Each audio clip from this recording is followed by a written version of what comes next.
मोदी सरकार 3.0 में संसद का पहला सत्र हंगामे के साथ खत्म हो गया। विपक्ष के नेताओं ने कई मुद्दों पर सरकार को घेरा।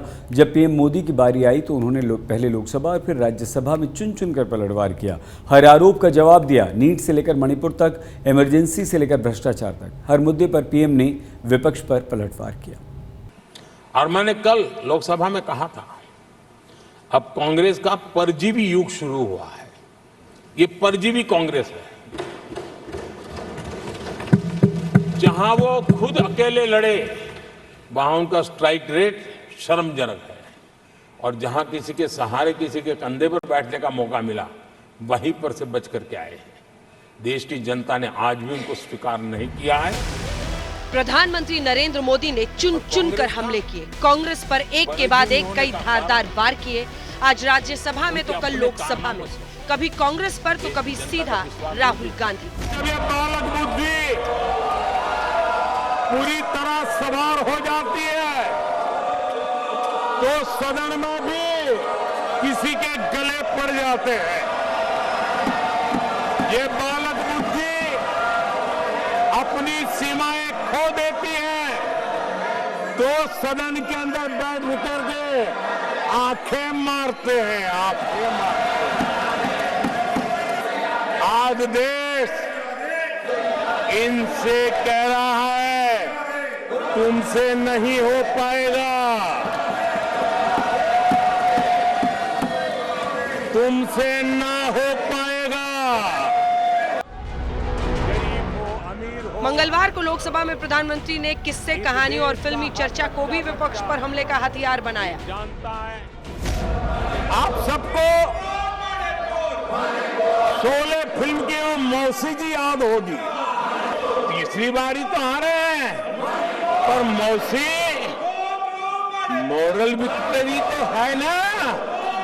13 राज्यों में 0 सीटें आई हैं। अरे मौसी, 13 राज्यों में 0 सीटें आई हैं, पर हीरो तो है ना। कांग्रेस इस बार अपनी ताकत बढ़ने से गदगद है, लेकिन प्रधानमंत्री ने उस खुशी के गुब्बारे की हवा निकाल दी। एक दिन पहले विपक्ष के नेता राहुल गांधी ने जो वार किया था, उस पर जबरदस्त पलटवार किया। आपको गुजरात में हराएंगे इस बार। आप लिख के ले लो, लिख के ले लो। आपको ऑपोजिशन इंडिया गठबंधन गुजरात में हराने जा रहा है। 99 मार्क्स लेकर एक बालक घमंड में घूम रहा था, तो फिर उनके टीचर आए कि भैया किस बात की मिठाई बांट रहे हो, ये 100 में से 99 नहीं लाया, ये तो 543 में से लाया है। अब उस बालक बुद्धि को कौन समझाए कि तुमने फेल होने का वर्ल्ड रिकॉर्ड बना दिया है। लोकसभा में पीएम मोदी के भाषण के दौरान मणिपुर को लेकर विपक्षी सांसद लगातार नारे लगा रहे थे। राज्यसभा में प्रधानमंत्री ने मणिपुर पर भी विपक्ष के आरोपों का जवाब दिया। मणिपुर को आपने सिविल वॉर में डुबा दिया है। मणिपुर को आपने और आपकी योजनाओं ने, आपकी पॉलिटिक्स ने जला दिया है। और आज तक हिंदुस्तान के प्रधानमंत्री मणिपुर नहीं गए हैं। ऐसा लगता है कि मणिपुर हिंदुस्तान का प्रदेश ही नहीं। मणिपुर की स्थिति सामान्य करने के लिए सरकार निरंतर प्रयासरत है। वहां जो कुछ भी घटनाएं घटी, 11,000 से ज्यादा एफआईआर की गई है। मणिपुर छोटा सा राज्य है, 11,000 एफआईआर की गई है। आदरणीय सभापति जी, राहुल गांधी ने नीट परीक्षा को लेकर भी सरकार को घेरने की कोशिश की थी। प्रधानमंत्री ने उसका भी जवाब दिया और देश के छात्रों को भरोसा दिया। प्रोफेशनल एग्जाम्स को आपने कमर्शियल एग्जाम्स में बदल दिया है। नीट में एक स्टूडेंट टॉपर हो सकता है, एक्सीलेंट स्टूडेंट हो सकता है, मगर अगर आप उसके पास पैसा नहीं है मेडिकल कॉलेज में नहीं जा सकता। कमर्शियल पेपर जो आपने बना रखे हैं, कमर्शियल एग्जाम्स, 7 साल में 70 बार पेपर लीक। मैं देश के नौजवानों को आश्वस्त करता हूं कि आपको धोखा देने वालों को ये सरकार छोड़ने वाली नहीं है।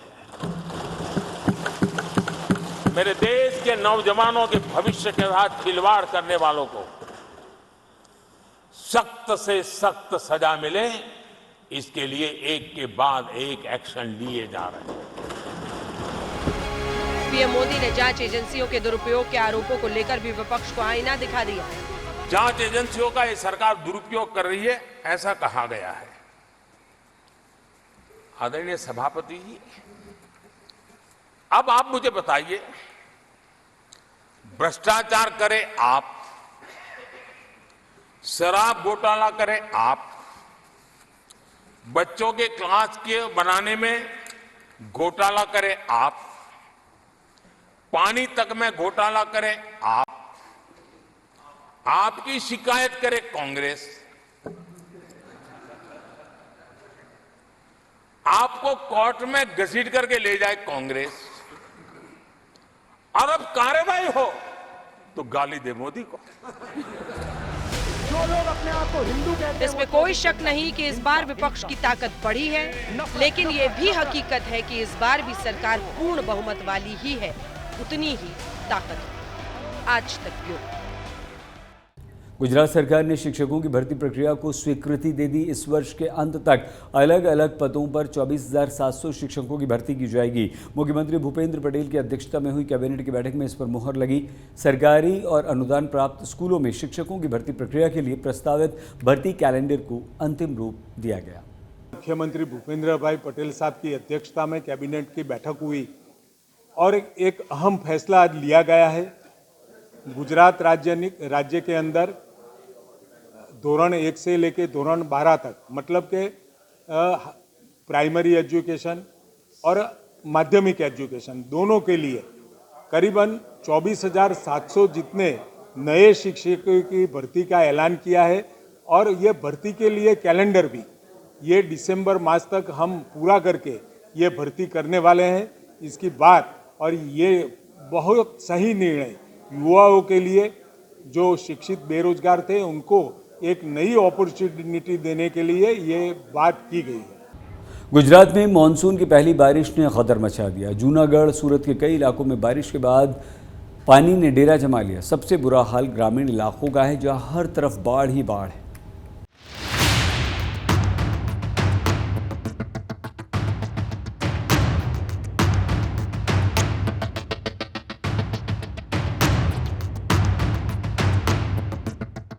गुजरात में आसमानी आफत के आगे लोग बेबस दिखाई दे रहे हैं। मॉनसून के भीषण जलप्रहार से गांव तालाब में तब्दील हो चुके हैं। सड़कें मानो दरिया बन गई हैं। भारी बरसात से कई इलाकों में बाढ़ जैसे हालात हैं और जिंदगी बेहाल है। ये तस्वीरें जूनागढ़ की है। यहाँ भारी बारिश का सिलसिला तो फिलहाल थम गया है, लेकिन 2 दिन हुई बारिश के बाद लग रहा है कि जैसे कुदरत सब कुछ डुबा देने पर आमादा हो। ओझत नदी का पानी ओवरफ्लो होने से घेट विस्तार इलाके में बाढ़ जैसे हालात हैं। गांव में घुटनों तक पानी भर चुका है। लोगों के घर मकान डूब चुके हैं। अब ऐसे ही हालात में लोग रहने को मजबूर हैं। हमारे यहाँ 1 तारीख को बारिश बहुत ज़्यादा हुई, लगभग 10 इंच जैसा बरसात हुआ है। उसके बाद यहाँ हमारी बिजली चली गई। 3 दिन तक बिजली की भी तकलीफ थी। उसके बाद बाटवा जीबी द्वारा उसे रिपेयर करने आए हैं लोग, वो भी ट्रैक्टर लेके टीसी लेके आना पड़ा। और उसके बाद हमारे यहाँ कोई यहाँ आने जाने का अवर जवर बहुत बंद हो जाती है और रास्ता सभी बंद हो जाते हैं। बहुत ज़्यादा होता है, घरों में तक घुस जाता है पानी।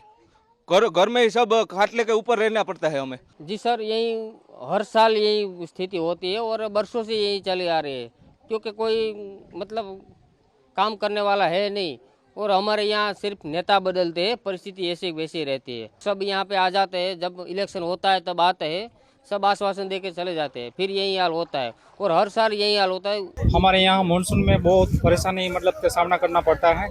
अभी 2 दिन से लगातार बारिश होने के कारण हमारे घरों में पानी घुस गया था। अभी तो जैसे थोड़ा उतरा है और गांव बाहर है, मार्केट से खाना बनाने का सामान लेने में बहुत दिक्कत होती है। अभी ऐसे हम गुजारा करते हैं घर में।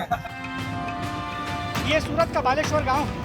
हर तरफ सैलाब ही सैलाब दिखाई दे रहा है। मानसून की बारिश के चलते सूरत के आसपास से गुजरने वाली नदियां उफान पर है और पानी ओवरफ्लो होकर गांव में घुस चुका है, जिसके बाद बालेश्वर गांव टापू जैसा दिखाई देने लगा है। यहाँ पानी के प्रकोप के आगे लोग बेबस दिखाई दे रहे हैं। सूरत के बलेश्वर गांव के पास से बहने वाली 32 गंगा खाड़ी ओवरफ्लो हो गई है। नतीजा आपके सामने देखिए किस तरह से ये जो पानी है, जो यहाँ से रास्ता था, अब वो पानी में गायब हो चुका है।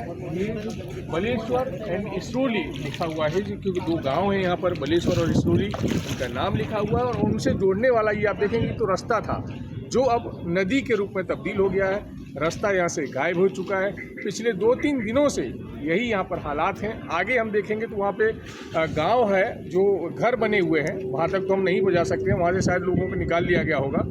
और वहाँ देखिए जो घर है वो पानी में पूरी तरफ चारों तरफ से घिर चुके हैं। तो 32 गंगा नाम की जो खाड़ी है वो ओवरफ्लो हो चुकी है और ओवरफ्लो होने के चलते जो गांव से जुड़ने वाला रास्ता है वो पूरी तरह से बंद हो चुका है। पानी जो है नदी के रूप में रास्ता बन चुका है। अब आप तस्वीरों में साफ तौर पर देख सकते हैं, पिछले 2-3 दिनों से ये बरसाती माहौल शुरू हुआ है, तब से लगातार यहाँ पर ये हालात बने हुए हैं। गांव वाले कुछ हमारे साथ उनसे बातचीत करेंगे और जानने की कोशिश करेंगे ये हालात कब कब कैसे बनते हैं, कब से ये हालात ऐसे बन जाते हैं और क्या कुछ दिक्कतों का सामना करना पड़ता है। हालात तो ये पहले से ही है, क्योंकि ये 32 गंगा जो खाड़ी है ना, उसके अंदर पानी तो आता ही रहता है चौमासे की सीज़न के अंदर। लेकिन ज़्यादा जो मसला अभी पानी का जो हो रहा है ना, वो आगे जो इंडस्ट्रियल पार्क है ना, उसके अंदर जो खाड़ी के अंदर जो दीवार बना दी है ना, उसकी वजह से ज़्यादा अभी प्रॉब्लम हो रहा है। सूरत शहर से सटे संज्ञा हिम्मत गांव का सूरत हाल भी कुछ ऐसा ही है।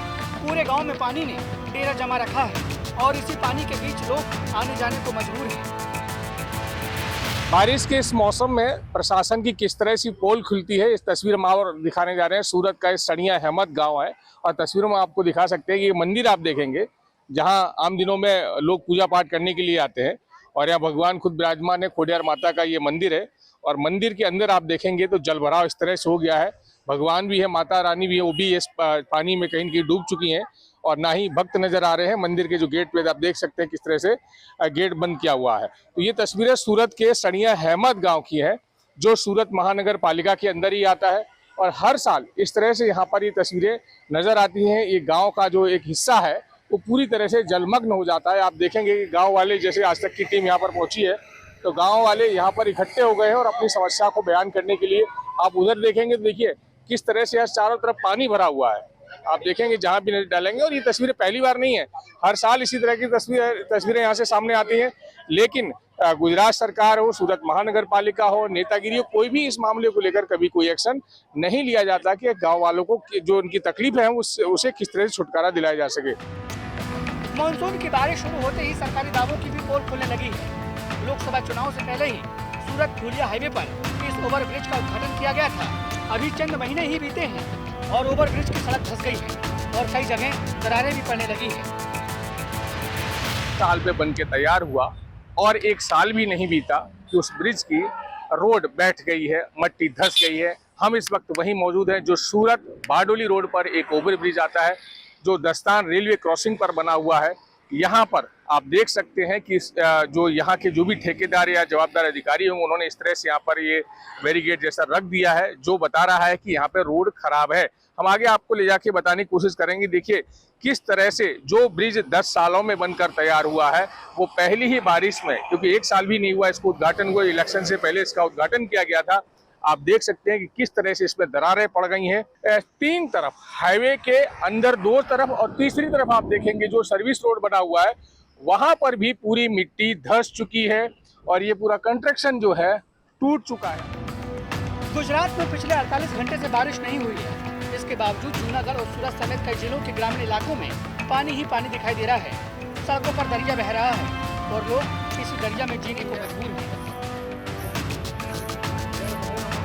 जूनागढ़ से भार्गवी जोशी और सूरत से संजय सिंह राठौड़ के साथ आज तक ब्यूरो। आज तक गुजरात में आज के लिए बस इतना ही। आप प्लीज़ अपना बहुत ख्याल रखिएगा। देखते रहिए आज तक।